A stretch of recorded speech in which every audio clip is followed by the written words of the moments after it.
नमस्कार हमारे सभी साथियों को सर्वप्रथम गुड इवनिंग। एंड देखिए आज हम लोग जो आप लोगों के इंग्लिश कोर के साइंस वालों और कॉमर्स वालों का जो एग्ज़ाम हुआ उसका एकदम 100% सही आंसर लेकर के आप लोगों के सामने है। और आंसर की मैं आप लोगों को बता देता हूँ, फिर आप लोग मैच कर लीजिएगा कि जो एग्ज़ाम आप दिए आज वो कितने % एक्यूरेसी के साथ आप टिक कर पाए और 40 में से आपका कितना स्कोर बन रहा है। तो चलिए हम लोग आगे देखते हैं। ये देखिए आज का ही है, आपका इंग्लिश स्कोर है। उनमें पहला क्वेश्चन अगर देखा जाए तो आपके सामने ये रहा। पहला क्वेश्चन देखिए आपके सामने क्या कह रहा है कि notice in school and college content certain announcement for, कि स्कूलों या कॉलेजों में नोटिस किसके लिए घोषित की जाती है, यानी किसके लिए नोटिस बनाया जाता है। तो सर वो प्रिंसिपल, हेडमास्टर, प्यून नहीं, स्टूडेंट के लिए। किसके लिए सर? स्टूडेंट के लिए। तो सही आंसर आपका हो जाएगा स्टूडेंट। अगला देखिए 2 नंबर कहता है notice issued by government generally appears इन, यानी सरकार द्वारा नोटिस जो जारी की जाती है वो किसमें? तो 4 ऑप्शन आपके सामने है, newspapers, books, school notice board, court notice board. तो नहीं सर, सरकार द्वारा जब भी नोटिस निकाला जाता है तो वो न्यूज़पेपर में। तीसरा क्वेश्चन कह रहा है letter to the editor was written for, यानी एडिटर लेटर जो है वो किसमें हम लोग लिखते हैं, किसके लिए लिखते हैं। तो आप लोग नोटिस करते हुइएगा कि जब भी एडिटर लेटर आप बनाते होंगे या जब तैयारी किए होंगे तो उस दौरान भी कि एडिटर लेटर हमेशा न्यूज़पेपर के संपादक को लिखा जाता है। तो करेक्ट आंसर हो जाएगा न्यूज़पेपर। 4 नंबर आपके सामने कहता है ये formal letter write starts with, यानी एक फॉर्मल लेटर जो है वो हमेशा किसके साथ स्टार्ट होता है, क्या चीज़ लिखने के साथ? तो डेट के साथ, या स्टूडेंट्स एड्रेस, ये सेंडर एड्रेस के साथ, या रिसीवर्स एड्रेस, या सब्जेक्ट के साथ। तो डेट के साथ तो शुरू होता नहीं, सर्वप्रथम सेंडर्स एड्रेस रहता है ऊपर में और सबसे लास्ट में रहता है रिसीवर्स एड्रेस। तो आपका करेक्ट आंसर हो जाएगा 4 का 2, यानी सेंडर्स एड्रेस। 5 नंबर देखिए कहता है वी शुड नॉट इंक्लूड खाली जगह इन रिपोर्ट राइटिंग, कि इन चारों में से रिपोर्ट में किसे शामिल नहीं किया जाना चाहिए। तो पर्सनल कमेंट्स, डाटा कलेक्टेड, या इंफॉर्मेशन बाय विटनेस, या चौथा नॉन ऑफ दीज। तो 5 नंबर का परफेक्ट आंसर हो जाएगा पर्सनल कमेंट्स, यानी व्यक्तिगत विवरणी को उसमें इंक्लूड नहीं किया जाना चाहिए। जो ओरिजिनल है वो ओरिजिनल रहता है, तभी तो उसका नाम प्रतिवेदन यानी रिपोर्ट पड़ा है। अगला देखिए 6 नंबर क्वेश्चन जो आपके सामने है। 6 नंबर क्वेश्चन कह रहा है one which one is a comment for article right component है, सॉरी स्पेलिंग थोड़ा मिस पढ़ लिए, कि which one is a component of article writing, कि इन 4 में से किसे राइटिंग में शामिल किया जाता है, कौन सा राइटिंग का कंपोनेंट है। तो ग्रीटिंग द ऑडियंस, या सैल्यूटेशन, या हेडिंग और टाइटल। तो एंड थिंकिंग द ऑडियंस, तो इन तीनों में से कोई नहीं होता है, एक ही होता है आपका हेडिंग और टाइटल, ये रिपोर्ट में होता है, बाद बाकी कुछ नहीं होता। आगे देखिए क्या कहता है fishersman in the cold sea would not harm whales. तो 2 लाइन पढ़ते ही आपके दिमाग में आ गया होगा कि ये जो कविता है ये किस कविता से उठाया गया है। तो कोई बताएंगे हमें किस कविता से उठाया गया है? तो ये कीपिंग क्वाइट से उठाया गया है। किससे? Keeping quiet. चलिए इसका क्वेश्चन हम लोग देखते हैं। 7 नंबर क्या कह रहा है कि who is the poet of the given extract, यानी इस जो 4 लाइन दिए हुए हैं इस कविता के लेखक कौन है? तो वो पैब्लो नेरुदा हैं। 8 नंबर क्वेश्चन देखिए कहता है कि what does the poet expect the fishersman do, यानी कवि फिशर्समैन से क्या उम्मीदें करते हैं, क्या एक्सपेक्ट वो करते हैं। तो not to harm the whales, यानी फिशर्समैन को वो कहते हैं कि जब हम लोग शांत रहेंगे तो नहीं मछली मारने वाले मछलियों को भी कोई नुकसान नहीं पहुंचाएंगे। तो आगे देखिए 8 नंबर कहता the gathering salt would look at his, यानी नमक जमा कर रहे व्यक्ति वो क्या देखेंगे, किस चीज़ पर नज़र करेंगे। तो हार्ट लेग्स, हार्ट हैंड्स। तो आपका परफेक्ट आंसर हो जाएगा हार्ट हैंड्स, यानी वो अपनी घायल हाथों को देखेंगे। अगला क्वेश्चन आपके सामने है, देखिए 2 कहता है कि the person in the car beside the poets was, यानी कवि के बगल में कौन बैठे हुए हैं? तो इतना इजी क्वेश्चन है, हर मदर। कौन बैठे हुए हैं? Her mother. यानी आर्ट्स वालों के कंपेयर में साइंस वालों को बहुत ही इजी क्वेश्चन पूछा गया है। बस जो थोड़ी बहुत भी मेहनत करके पहुँचे हैं वो आराम से 40 में से 35 प्लस क्लिक करके आएंगे।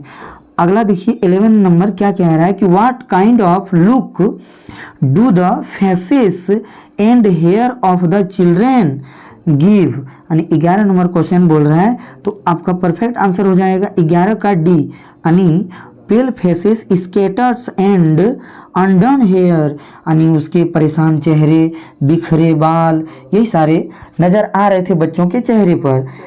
आगे का क्वेश्चन देखिए 12 नंबर क्या कह रहा है कि व्हाट मेक्स फॉर इटसेल्फ ये cooling covert against the hot season. तो 12 नंबर क्वेश्चन कह रहा है व्हाट मेक्स फॉर इटसेल्फ ये cooling covert against the hot season. तो इसका परफेक्ट आंसर हो जाएगा द क्लियर रील्स। क्या हो जाएगा answer sir? The clear reels. आगे का देखिए 13 नंबर क्वेश्चन कि why was road side stand built. यानी रोड साइड स्टैंड जो बनाया गया था वो किसके लिए बनाया गया था? तो टू अर्न मनी, यानी पैसे कमाने के लिए बनाया गया था। किसके लिए बनाया गया था? पैसे कमाने के लिए। परफेक्ट आंसर आपका क्या हो जाएगा 13 का 3, टू अर्न मनी। आगे देखिए 14 नंबर क्या कह रहा है कि what is aunt Jennifer's doing with the owl.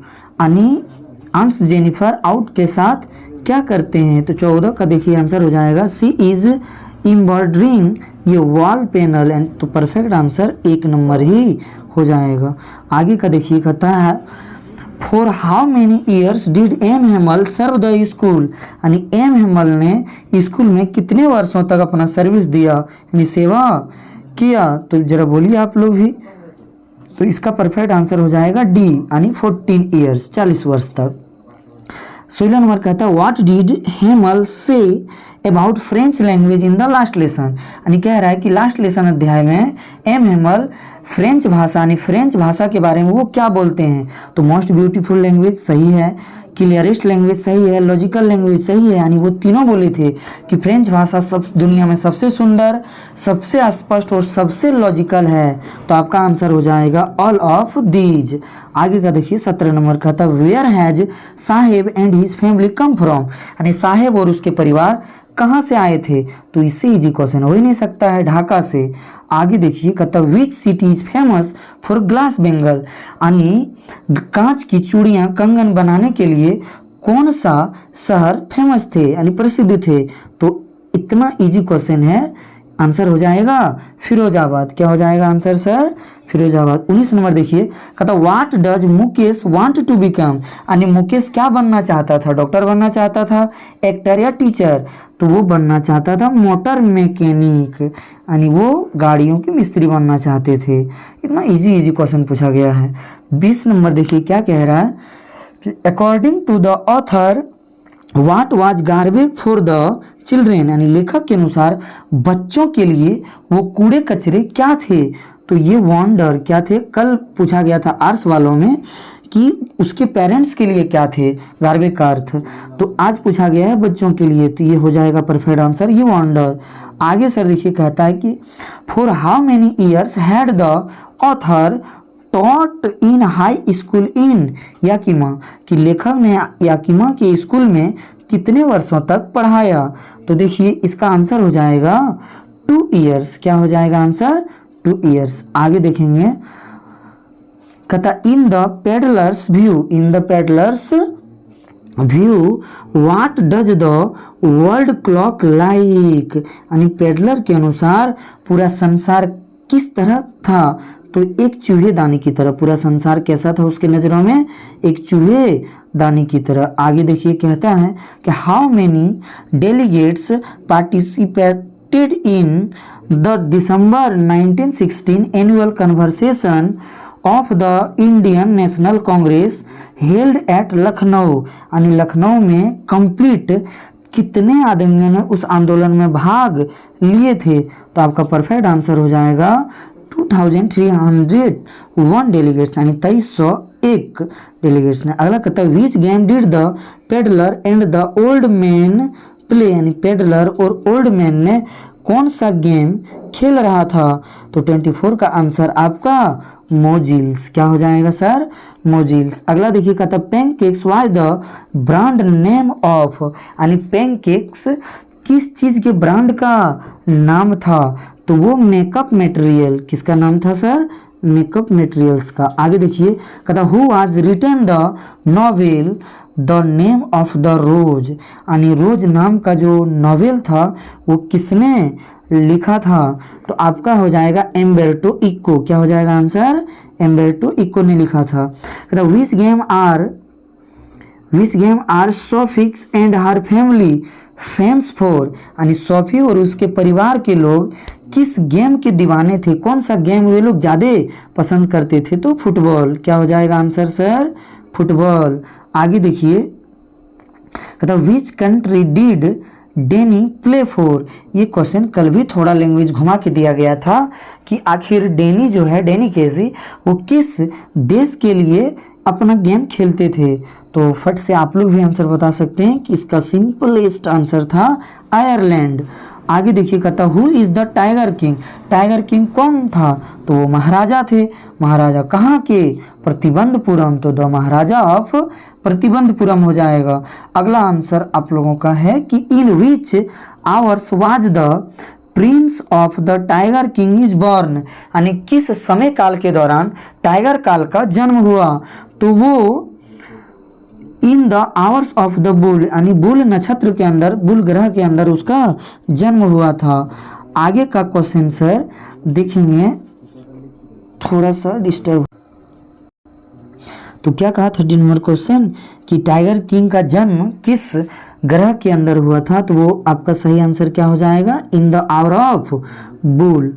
आगे देखेंगे, कहता है sir who had sent the first day cover, यानी फर्स्ट डे कवर किसने भेजा था? तो वो आपका सेम ने। किसने भेजा था सर?